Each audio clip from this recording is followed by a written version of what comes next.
पवित्र और जादुई बीज। एक घने जंगल के पास एक छोटा सा गांव था। उस गांव में पवित्र नाम का एक लड़का रहता था। पवित्र बहुत दयालु था, लेकिन वह हमेशा उदास रहता था क्योंकि उसे लगता था कि वह किसी काम का नहीं है।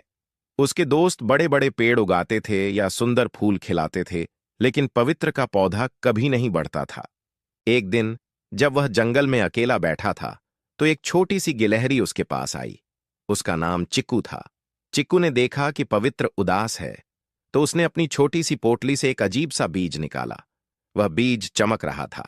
चिक्कू ने कहा, पवित्र, यह कोई आम बीज नहीं है, यह आशा का बीज है।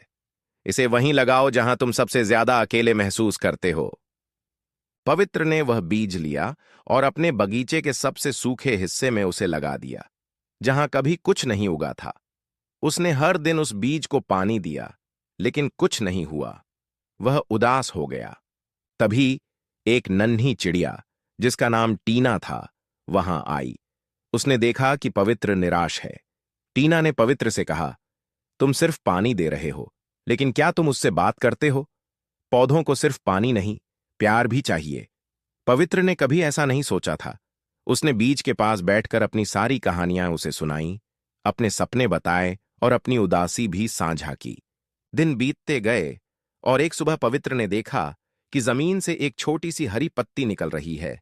वह खुशी से उछल पड़ा। उसने चिक्कू और टीना को धन्यवाद दिया, लेकिन वह पत्ती बढ़ने का नाम ही नहीं ले रही थी।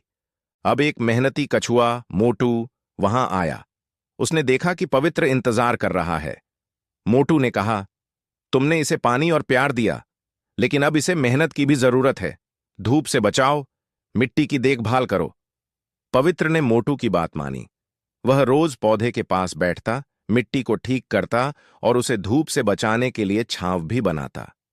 कुछ ही दिनों में वह छोटी पत्ती एक सुंदर पौधे में बदल गई और उस पर एक बहुत ही सुंदर चमकीला फूल खिल गया। वह फूल आशा का प्रतीक था। पवित्र को समझ आ गया कि किसी भी चीज को सफल बनाने के लिए सिर्फ एक चीज नहीं, बल्कि कई चीजें चाहिए। आशा, होप, प्यार, लव और मेहनत, हार्डवर्क। पवित्र अब उदास नहीं था। वह जान गया था कि वह किसी भी काम का हो सकता है। बस उसे अपनी मेहनत और लगन पर भरोसा रखना होगा। उसकी यह कहानी पूरे गांव में फैल गई और लोग पवित्र को जादुई फूल वाला लड़का कहने लगे।